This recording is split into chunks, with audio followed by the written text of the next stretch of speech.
Differential and integral operations 12, part B. Divergence of A is the limit as the area S and volume V goes to 0, closed surface area d sigma dot A divided by the volume integral d tau. So we're going to work on this integral form definition. So let's start with remembering what is the meaning of divergence of A. It is del AX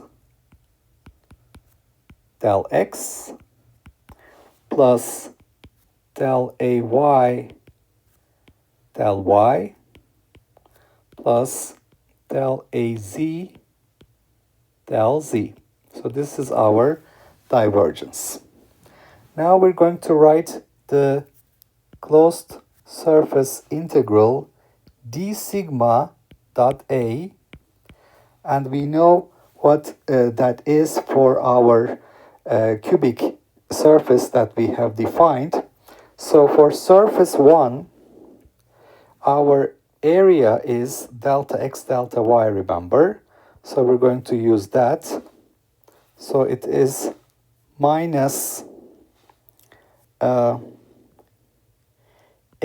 because it's in z hat direction, evaluated at x, y, z, delta x, delta y. Where does that AZ come from? It comes from the dot product, because we have EZ hat here. For surface 2, we also have EZ hat, so it's going to be AZ as well. But this time we will evaluate it at z plus delta z. So plus AZ x, y, z plus delta z, delta x, delta y. And repeat the same procedure for surface 3 and surface 4.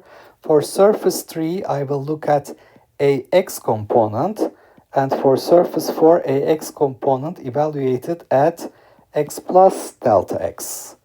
So here I have minus AX, x, y, z, delta y, delta z, plus AX at x plus delta x, y, z, delta y, delta z.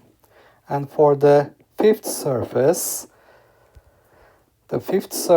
is here in minus EY hat direction, so I need AY in the dot product here. So this will give me minus AY evaluated at x, y, z, delta x, delta z, plus AY evaluated at x, y plus delta y, z, delta x, and delta z. And also my volume integral d tau is delta x, delta y, delta z.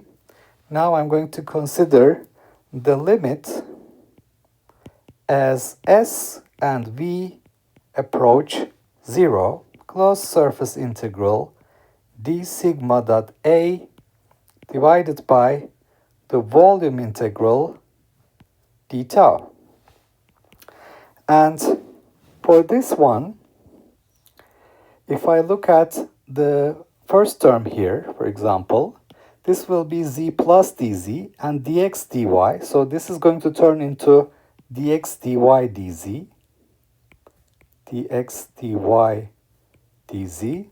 I'm dividing it by dx dy dz, so dx dy's will cancel. I will have dz left. So this will be az at x, y, z plus dz minus az at x, y, z divided by dz plus, for this term, I will have dy dz's cancelling, and I will be left with dx at the bottom. So this will be ax evaluated at x plus dx, y, z minus ax evaluated at x, y, z divided by dx.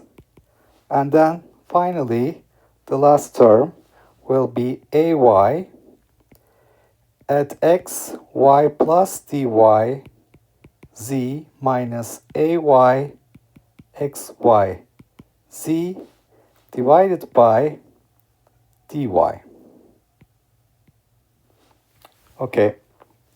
And actually, what I have here in the limit x, y, and z go to 0, this is the definition of partial derivative of az with respect to z.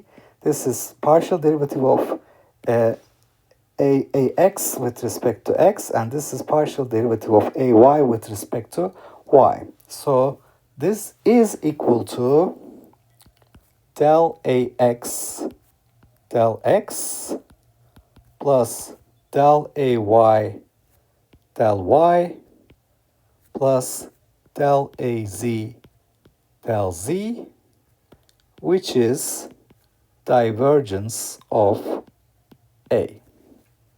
So this proves that this integral form definition works for the divergence. Okay, so we're proving this identity, the differential operator integral form definition. The limit as s and v go to 0, the closed surface integral d sigma dot a divided by the volume integral d tau in the limit s and v go to 0 is the divergence of A.